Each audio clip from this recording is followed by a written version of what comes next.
Everyone, so the purpose of today's video is just to show us how to write introductions, and this is going to become very, very important on our PBA, but in all history essays as well. What's the purpose of a historical essay introduction?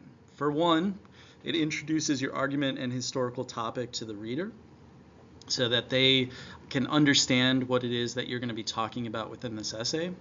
It does set the tone for your entire essay as well, and that goes even into providing the necessary context for your argument. It also engages your reader's interest from the start because they want to learn more about the topic that you're sort of zeroing in on. And it also maps out the direction that your essay will take through the thesis statement. Now, in terms of how to start this off, you want to start off with a really good topic sentence or opening hook. And so this opens your essay with, most importantly, a clear but engaging statement as well.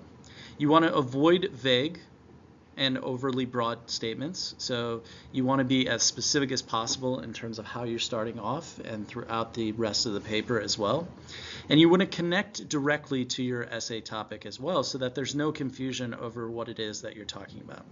So a couple of these examples would be if you're writing an essay over World War II, by 1939, over 100 million people would be drawn into what became World War II. And from there, you can sort of continue talking about the specific topic within World War II that you're mentioning and that you're talking about in your essay. The second example here, the Industrial Revolution transformed not just how people worked, but how they lived. Now, I would continue to tinker with that a little bit, right? Continue to make it stronger, continue to make it more specific, but that is a okay hook to start off your essay with.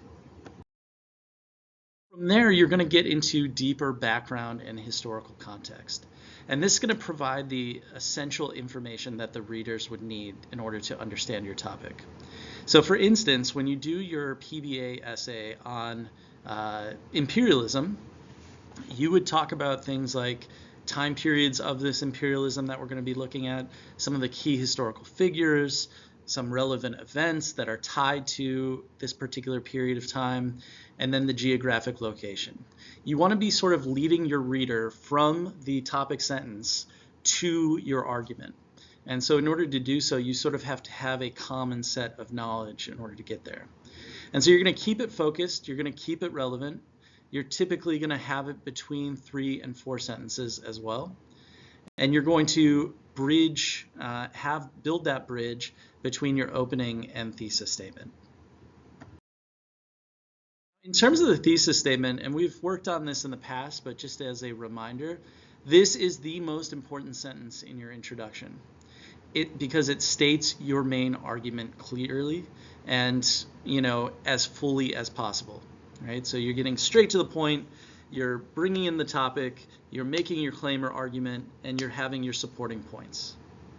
So an example of this would be the civil rights movement succeeded through a combination of nonviolent protest, legal action, and grassroots organization. Those are the 3 sort of points being made. It's super clear. They've reworded the question at the start and have brought in those 3 different claims right there. Along with this, you're going to want to make sure that you avoid some common mistakes as you go from your opening hook to your background information to your thesis statement. So for one, you want to avoid starting too broadly. And within history, we talk about that in terms of starting too broadly in terms of time. So if you're talking about the Industrial Revolution and you start off with since the beginning of time, you're not quite zeroed in enough on stuff that would be related to the Industrial Revolution. You also want to avoid including irrelevant information. If you're going on tangents just to add sentences, the reader can easily spot that, and it's not going to make as much sense. Another big one that I often see with freshmen are using rhetorical questions, right? We want to sort of get straight to the point, and we don't want to just be asking our reader questions that we ourselves, as the expert, are going to be answering within the essay. You also want to avoid writing a thesis that's too vague. That includes making points that are not necessarily getting to anywhere specific, that are sort of obvious at times, and that might not be, that might be too broad in nature.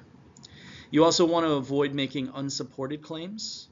You are going to be providing supported claims throughout the rest of the paper, and so you don't want to start off in a moment of like sort of leaving your reader hanging once again. You want to also avoid including too much detail, right?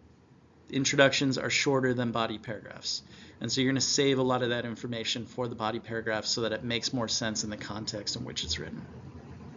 And you also want to avoid writing more than one paragraph. Your introduction should be 5 to 6 sentences, somewhere in there, and should be very straight to the point, and then you'll get into the body paragraph. All right, with that, we have talked about how to write introductions. If you have any questions, please let me know, and have a great day.